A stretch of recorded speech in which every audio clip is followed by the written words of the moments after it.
Apa yang dimaksud dengan bahan ajar dalam pembelajaran BIPA, Pak Bunduwi? Ini, saya menciptakan beberapa bahan ajar berbasis pandemi, berupa cerita tentang COVID gitu. Itu tentang kartun, ya.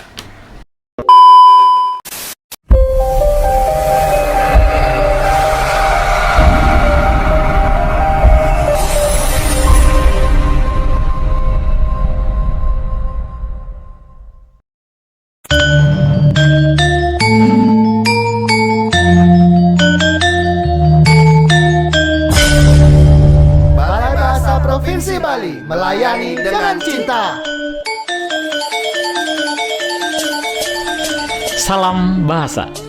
Sahabat bahasa di mana saja sahabat bahasa berada, senang sekali saya Made Sudiana bisa menjumpai sahabat bahasa dalam program Bincang Bahasa dan Sastra, sebuah program yang digagas oleh Balai Bahasa Provinsi Bali untuk menyebarkan informasi kebahasaan dan kesastraan. Sahabat bahasa, dalam siaran Bincang Bahasa kali ini, kita akan membahas bahan ajar sebagai salah satu penunjang suksesnya program BIPA.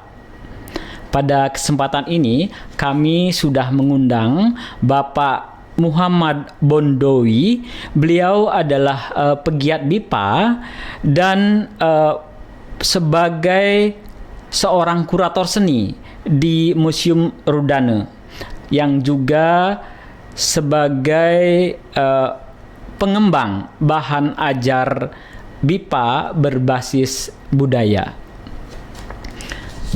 Pak Bondowi, apa kabar? Baik-baik saja Pak, terima kasih. Semoga Pak juga baik. Selamat datang di studio Subasita, Pak. Terima kasih, ini adalah kehormatan bagi saya untuk kembali hadir di studio yang amat bagus ini. Kali kedua, Pak, ya, di Ini studio. kedua kali, Ya, iya. terima kasih luar biasa Pak Bondowi bisa kami undang kembali ke studio untuk berbicara tentang program BIPA, Pak Bondowi. Dengan senang hati. Pak Bondowi adalah seorang yang sangat aktif di program BIPA, Pak Bondowi, dan beliau sudah bergerak lama. Begitu kan, Pak Bondowi? Betul, iya, Ya. cukup lama. Ya. Baik, Pak Bondowi, kita akan membahas bahan ajar sebagai salah satu penunjang suksesnya program BIPA, Pak Bondowi. Nah, sebelum itu saya ingin tahu, dan tentunya sahabat bahasa ingin tahu juga, Pak Bondowi, apa yang dimaksud dengan bahan ajar dalam pembelajaran BIPA, Pak Bondowi? Baik, jadi begini Bapak dan semua pemeriksa, seringkali bahan ajar itu direduksi artinya menjadi bacaan atau latihan saja. Namun kalau kita melihat perkembangan yang terkini, bahan ajar itu ternyata bisa merujuk kepada apa saja. Bahan ajar adalah bahan yang digunakan untuk belajar dan mengajar. Dengan demikian, bahan ajar itu bisa berbentuk audio, ya, itu mendengar, kemudian visual, bisa berbentuk cinema, movie, atau bioskop, atau tayangan film, bisa berbentuk bacaan, bisa berbentuk benda konkret, atau bisa berbentuk orang. Jadi semua apapun, dia bisa berbentuk visual, elektronik, atau elektrik, ya. Yeah. Jadi semuanya itu bisa kita anggap sebagai bahan ajar. Semua itu bisa digunakan sebagai medium untuk mengajar BIPA, gitu, Bang. Baik, jadi bahan ajar itu penting, Pak, dalam pembelajaran, terutama dalam pembelajaran BIPA. Jadi mengapa, apa pentingnya sebuah bahan pembelajaran ini, Pak? Bahan ajar itu tentunya bukan hanya penting, tetapi dia memang harus ada. Tanpa bahan ajar kita akan kebingungan, ya, itu kita mau mengajar apa sih. Jadi ini tentunya bahan ajar itu memang harus dipersiapkan jauh-jauh hari sebelumnya, ya. Kemudian juga perlu dikaitkan atau dicocokkan dengan si pembelajar atau siswa. Bahan ajar yang bagaimana yang bisa cocok untuk orang ini dan situasi apa, ya. Kemudian bagaimana tingkat kesulitannya, apa yang ada di dalamnya, ya. Tentunya hal-hal yang bisa mendorong terjadinya terciptanya keterampilan berbahasa. Baik, Pak Bandui, dalam pengembangan bahan ajar BIPA tentu ada keterampilan khusus yang harus dipelajari oleh pembelajar atau siswa, Pak Bandui. Apa yang semestinya ada dalam bahan ajar pembelajaran BIPA ini, Pak? Ya. Bahan ajar BIPA itu biasanya diciptakan bukan oleh siswa, tetapi oleh gurunya. Ya, tentunya bukan hanya guru, karena ada juga orang yang pekerjaannya memang mengembangkan saja. Namun akan ada baiknya kalau seorang pengembang bahan ajar itu adalah seorang guru juga, sehingga mereka tentunya harus tahu tentang siswanya. Jadi keterampilan yang perlu diperhatikan dalam pengembangan bahan ajar adalah keterampilan tentunya bahasa, yaitu bagaimana orang tersebut bisa memakai tata bahasa yang bagus, runut, ya. Kemudian keterampilan umum, ya, yang bisa dimasukkan dalam bahan ajar. Kemudian kalau zaman sekarang ini adalah orang-orang yang memiliki keterampilan, misalnya dalam bidang teknik itu bisa berupa rekaman digital dan sebagainya, atau berupa visual, Pak. Jadi visual bisa berbentuk fotografi, melukis, ilustrasi dan sebagainya. Namun saya ingin menggarisbawahi satu hal, bahwa seorang guru yang ingin mengembangkan bahan ajar tidak perlu terbebani dengan hal-hal yang teknik tadi, karena dia bisa melibatkan orang-orang yang memang di bidangnya, di bidang teknik. Melibatkan orang lain, Pak. Iya, betul. Iya, ini menarik juga, Pak. Ya. Jadi tidak perlu seorang guru itu harus tahu semua hal yang berkaitan dengan teknis, begitu, Pak. Betul sekali. Ya. Iya. Bahkan misalnya saya beri contoh, ketika seorang guru ingin mengembangkan bahan ajar yaitu yang disebut Computer Assisted Language Learning, atau pembelajaran bahasa yang didorong atau didukung oleh komputer. Seorang guru tidak harus memahami seluk-beluk komputer itu. Ya, betul. Yang penting dia punya bahan ajar, diberikan kepada ahli komputernya untuk bisa dijadikan bahan ajar berbasis mungkin games, permainan di dalam komputer itu. Jadi harus bekerja sama. Betul. Jadi idenya itu dari seorang guru, begitu, Pak Bun? Guru atau pengembang bahan ajar yang bekerja sama dengan guru. Karena tentu ini disesuaikan dengan silabus, Pak Bun, ya? Betul sekali, silabus, kurikulum dan sebagainya. Iya. Nah, Pak Bun, saya juga ingin tahu, dan sahabat bahasa juga pastinya ingin tahu, Pak Bun, apakah bahan ajar itu harus disesuaikan juga dengan asal siswa atau pembelajar itu, Pak Bun? Bahan ajar tidak harus disesuaikan dengan asal si pembelajar, ya. Ya, maksud saya begini, mungkin budaya begitu. Jadi budaya di suatu negara mungkin berbeda dengan budaya di negara kita. Itu yang saya maksud berkaitan dengan bahan ajar budaya ini, Pak Bun. Begini, Pak. Jadi bahan ajar BIPA tentunya muatan budaya yang ada di dalamnya ada dua hal. Yang satu, kalau Anda ingin memasukkan muatan budaya, adalah muatan budaya Indonesia, bisa berbentuk budaya nasional atau budaya daerah. Ya, satu itu. Yang kedua adalah bahan ini bisa bermuatan lintas budaya, yaitu budaya lokal dari bahan itu, dan budaya pembelajar atau siswa nanti yang akan memasuki Indonesia. Dengan demikian bahan itu bisa mendorong terjadinya apa yang disebut sebagai kesepamahaman budaya dalam BIPA. Iya. Pak Bun, tentunya materi apa yang perlu diajarkan kepada pembelajar BIPA sehingga pembelajar BIPA bisa memahami budaya di Indonesia, Pak Bun? Ya, materi-materinya itu bisa berbentuk apa saja, Pak. Ya, itu tadi berbentuk digital, berbentuk print atau cetakan, berbentuk audio atau rekaman, berbentuk ini juga visual, yaitu berupa tayangan-tayangan tentang budaya kita. Bisa budaya Bali, bisa budaya yang mana saja. Tetapi yang perlu kita pahami adalah budaya itu kan bukan hanya tari-tarian, Pak. Betul. Bukan hanya masalah makan dan sebagainya. Ada budaya-budaya tertentu di Bali misalnya ada yang sangat dalam. Misalnya yang terkait dengan konsep, ya.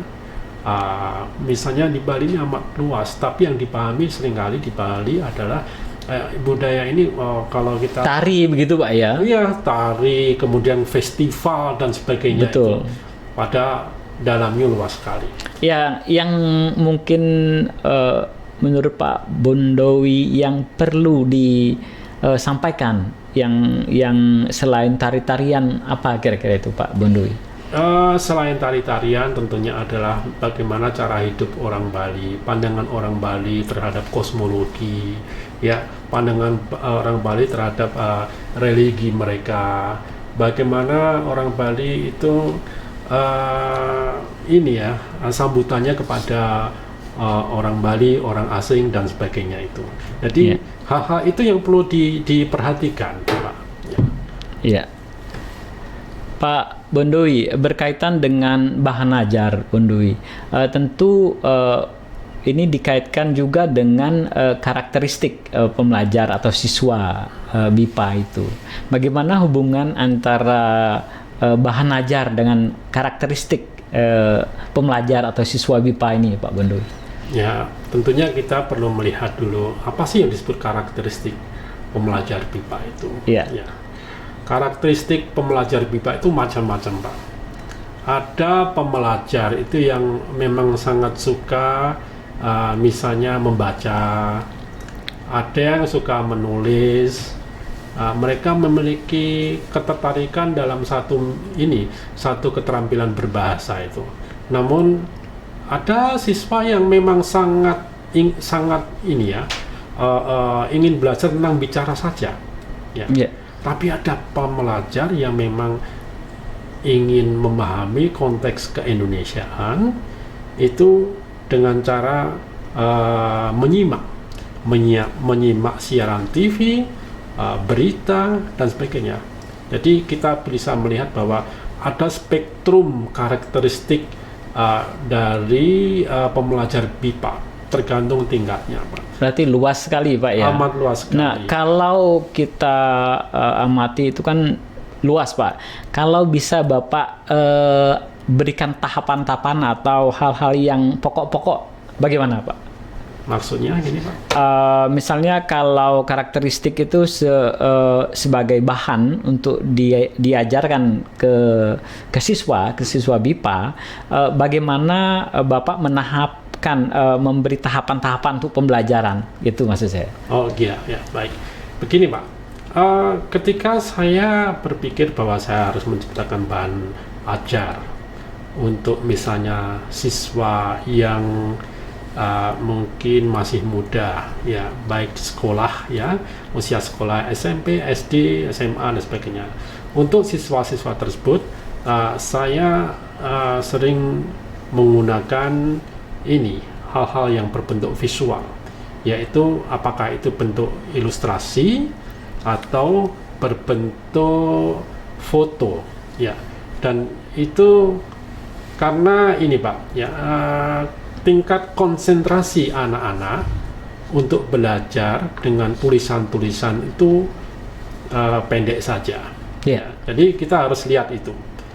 Kemudian untuk usia yang lebih tinggi, maka karakteristik bahannya itu juga berbeda, Pak.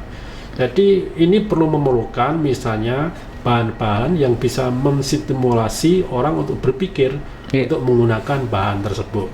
Ya, jadi tentunya ini amat disesuaikan dengan level, bukan hanya level 1, kemudian tujuan pembelajarannya. Betul. Apakah siswa ini belajar untuk datang ke Indonesia, ya, untuk berkomunikasi, atau mungkin dia datang ke Indonesia untuk nanti bekerja sebagai ahli atau sebagai pekerja di sebuah pabrik tertentu. Ini karakteristiknya lain-lain dan itu harus direncanakan dengan amat rinci, Pak. Baik, Pak. Sekarang Bapak sedang mengembangkan bahan ajar BIPA berbasis budaya. Apa yang sedang Bapak kembangkan sekarang, Pak? Ini kebetulan waktu itu saya dihubungi oleh Balai Bahasa Provinsi Bali untuk memandu sebuah lokakarya tentang pengembangan bahan ajar berbasis budaya Bali. Nah, perlu saya sampaikan bahwa sebelumnya saya sudah menciptakan berbagai bahan ajar itu berbasis budaya, termasuk bahan ajar berbasis lintas budaya yang saya ciptakan dengan menggunakan kartun-kartun lintas budaya. Kemudian saya menciptakan juga cerita-cerita lucu, segar yang tentang lintas budaya dan budaya juga, misalnya dengan tsunami yang saya beri judul tsunami, sedangkan kartun-kartun yang lainnya judulnya macam-macam itu. Itu dalam bentuk video, Pak, ya? Ada dalam bentuk video, ada bentuk gambar-gambar ilustrasi yang kemudian saya ciptakan menjadi kartu-kartu yang digunakan dalam diskusi atau bermain peran gitu. Jadi siswa itu bukan hanya menggunakan BIPA atau bahasa, tetapi dia berperan sebagai orang Indonesia atau orang yang memiliki budaya Indonesia itu. Nah, disitulah nanti akan tercipta situasi-situasi segar yang tentunya penuh dengan hal-hal yang sebelumnya tidak kita rencanakan, hal-hal yang lucu ketika orang-orang menciptakan atau membuat kesalahan-kesalahan budaya dalam bahasa Indonesia itu. Ya, mereka bermain peran sehingga mereka tahu dalam situasi apa mereka sedang berada, kan begitu, Pak? Betul. Ya. Nah, perlu saya sambung lagi. Tadi Bapak menanyakan tentang bahan ajar berbasis budaya Bali, ya, yang memang diminta oleh Balai Bahasa. Setelah adanya lokakarya tersebut, kami diminta untuk membuat bahan ajar berbentuk digital yang bermuatan budaya Bali. Nah, dari berbagai usulan yang disampaikan, kami memutuskan untuk membuat 3 cerita. Yang pertama adalah cerita tentang seorang anak Bali yang bernama Iblok. Ya. Yang kedua adalah cerita Ni Bawang Kesuna. Ya. Ketiga adalah Mentiwas dan Mensuki. Nah, itu nanti akan berbentuk digital. Yang kedua sudah selesai, ya. Yang ketiga baru kami kerjakan ini. Ya. Mungkin bisa diceritakan, Pak, sedikit mungkin prosesnya dari cerita yang diadopsi dari mana, terus proses pembuatannya seperti apa, Pak? Baik, Pak. Jadi ini, Pak, ketiga cerita tersebut merupakan cerita rakyat Bali. Dan itu sudah ada di Bali lama sekali, mungkin sudah sejak zaman dulu. Nah, penyampaian dari cerita rakyat tersebut adalah dari mulut ke mulut, dan saya pikir sampai saat ini masih jarang itu terekam dalam bentuk tertulis maupun berbentuk terilustrasi. Ya. Jadi ini adalah sebuah upaya yang amat penting sekali, dan saya pikir Balai telah begitu dengan sangat memiliki semangat yang bagus sekali itu untuk membuat cerita-cerita itu, mendokumentasikannya ke dalam buku-buku, ke dalam buku digital. Ya, karena dengan buku digital yang berbasis muatan ya budaya Bali, bahan-bahan ini bisa diakses dari mana saja nanti, baik di luar negeri, di seluruh negeri ini, ya. Jadi itu bisa dipakai. Dengan demikian orang-orang bisa belajar tentang bahasa Indonesia, tapi juga bisa belajar tentang budaya Bali khususnya. Sekaligus begitu, Sekaligus, Pak? Ya. Iya. Mungkin perlu juga Bapak sampaikan kepada sahabat bahasa, Pak, bagaimana Bapak membuat program ini yang bisa menjadi sebuah bahan ajar yang menarik, Pak. Baik, Pak. Pertama, ya, ketika selesai dari lokakarya tersebut, kami ini, Pak, menerima dokumen dari peserta lokakarya berbentuk cerita-cerita rakyat tersebut. Yeah. Nah, setelah kami amati, kami teliti, dan kami nilai, itu kami puas, ya. Namun kami melihat bahwa di situ masih ada celah-celah di mana hal itu masih bisa disempurnakan. Yeah. Karena waktu itu lokakarnya hanya 3 hari, tentunya ini amat sangat kurang. Maka saat ini kami mendedikasikan waktu kami dengan Balai Bahasa ya, itu untuk mengembangkan bahan ini. Tidak tidak terbatas pada waktu, tapi kami memang harus bekerja keras untuk membuat bahan itu. Yeah. Dan tugas saya adalah membuat cerita itu, mengadopsinya dari cerita. Kemudian saya membuat ilustrasi dari semua cerita itu. Ilustrasinya juga cukup pelik karena saya menggunakan teknik montase. Itu dikerjakan sendiri, Pak? Iya. Wah, luar biasa, Pak ya. Jadi perlu waktu dan tenaga yang ekstra tentunya, Pak ya? Iya, tentunya gitu, Pak. Karena satu lembar cerita itu ya, satu lembar ilustrasi itu terdiri dari puluhan citra-citra atau gambar-gambar yang saya gambar sendiri, atau mungkin yang saya download ya dari images, ya, gambar-gambar. Ya, tapi yang tentunya legal gitu, yang kemudian saya satukan menjadi ilustrasi untuk masing-masing lembar dari lembaran buku ini, ya. Dan itu cukup memerlukan waktu yang amat sangat panjang. Nah, setelah berbentuk ilustrasi, kemudian kami bertemu, kita diskusikan, ya. Kami diskusikan kira-kira apa yang perlu dikembangkan, apa yang perlu dikurangi. Dan pada saat yang sama, tim dari Balai Bahasa itu melakukan editing kepada bahan yang saya kembangkan. Kemudian setelah diedit secara bahasa, disempurnakan, pihak Balai Bahasa kemudian membuat rekaman dari cerita tersebut. Nah, dari rekaman itu kemudian suara kemudian dikawinkan dengan ilustrasi menjadi bahan digital. Wah, luar biasa panjang, Pak ya.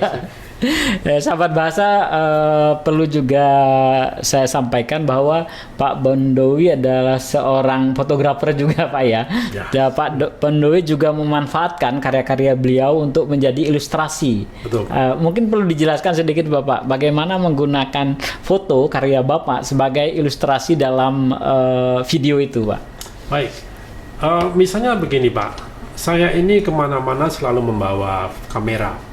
Apakah itu kamera besar, ya, SLR, atau kamera pocket, atau HP. Ya. Kalau saya lari pagi di Kertalangu atau di pantai, saya bawa itu kamera. Ya, saya ke parit-parit, atau ke pantai, ke sawah-sawah, kemudian saya foto-foto itu. Sawah itu saya foto, padi saya foto, orang ini menanam padi saya foto, bibit padi saya foto. Nah, dari foto-foto tersebut kan kita punya ini ya Pak, semacam pikiran bahwa foto ini mengandung kosakata, misalnya beras, padi, daun, bibit. Nah, itu bisa menjadi semacam bank data, atau data bank lah yang berisi ini vocabulary tersebut dengan foto-fotonya. Nah, dari itu kemudian saya gunakan itu sebagai bahan yang kemudian saya proses dan saya gabungkan dengan ilustrasi tokoh. Betul. Misalnya dalam cerita Ibelok itu ceritanya banyak sekali di sawah. Ini Bawang dan ini Kesuna itu juga ceritanya itu juga mengandung ini Pak ya, contoh-contoh tentang persawahan, kemudian laut, ya, hutan, hewan-hewan dan sebagainya. Alat-alat juga Pak ya, kalau alat-alat, ilustrasi di rumah misalnya rumah Bali begitu, di sana ada alat-alat. Betul. Jadi alat-alat itu juga Pak Bondowi foto satu persatu dan dimasukkan dalam video itu Pak Bondowi ya. Wah, luar biasa nih Pak Bondowi. Terima kasih, Pak. Mungkin ini ya sebuah ide juga yang bisa Pak Bondowi bagikan ke sahabat bahasa berkaitan dengan bagaimana memanfaatkan alat yang kita punya untuk dijadikan bahan ajar, membuat bahan ajar begitu Pak Bondowi ya. Baik Pak Bondowi, bahan ajar bermuatan budaya. Jadi ini tentunya akan menarik ketika bahan ajar itu digunakan untuk proses pembelajaran Pak Bondowi. Nah, apakah bahan ajar ini bisa digunakan untuk level-level tertentu misalnya dalam sebuah pembelajaran Pak Bondowi? Tentu Pak. Jadi gini, sebagai seorang guru yang kemudian juga merangkap sebagai pembuat bahan ajar, saya selalu berpikir bahwa bahan ajar ini bisa dipakai untuk siapa, level berapa. Namun dengan berbagai teknik kita bisa membuat bahan ajar ini bisa diterima oleh berbagai level. Ya, misalnya cerita Ibelok itu kan nanti juga memiliki buku latihan, ya. Kemudian dari buku latihan kan tentunya bisa berjenjang Pak. Ya, bisa buku latihan ini dalam bahasa Inggris atau dalam bahasa Indonesia, disesuaikan dengan siswanya. Demikian juga dengan cerita Bawang Kesuna itu bentuk latihannya juga berjenjang Pak, tertentu ya. Iya, artinya bahan ajar ini tergantung dari pengajar juga, bagaimana memanfaatkan bahan ajar ini, begitu Pak Bondowi? Betul sekali. Jadi si pengajar atau guru itu memiliki kebebasan untuk mengembangkan silabusnya sendiri atau bahan rancangan ajarnya. Dia bisa membuat lesson plan-nya gitu, disesuaikan Pak. Ya. Jadi karena itu bentuknya amat visual, ya, amat mengandung Pak, ilustrasi yang memang menarik sekali. Saya pikir itu si pengajar itu bisa leluasa, ya, untuk membuat bahan ajar itu untuk diajarkan kepada siswa mereka, ya, sesuai dengan tingkat dari mereka itu. Baik, Pak Bondowi, pada masa pandemi ini tentu mungkin Pak Bondowi ada ide bagaimana membuat bahan ajar berkaitan dengan situasi pandemi ini. Apakah Pak Bondowi ada atau membuat atau mengembangkan bahan ajar yang digunakan dalam masa pandemi ini, Pak Bondowi? Baik Pak, saya dalam situasi pandemi yang memang amat menyedihkan ini, saya cukup sibuk, ya, karena BIPA saat ini, walaupun di masa pandemi itu ternyata masih dipelajari di mana-mana, tetapi dengan cara jarak jauh, ya, dengan Zoom, ya. Dan saya diminta untuk menjadi narasumber dari berbagai kegiatan BIPA, baik dari negara-negara tertentu, ya.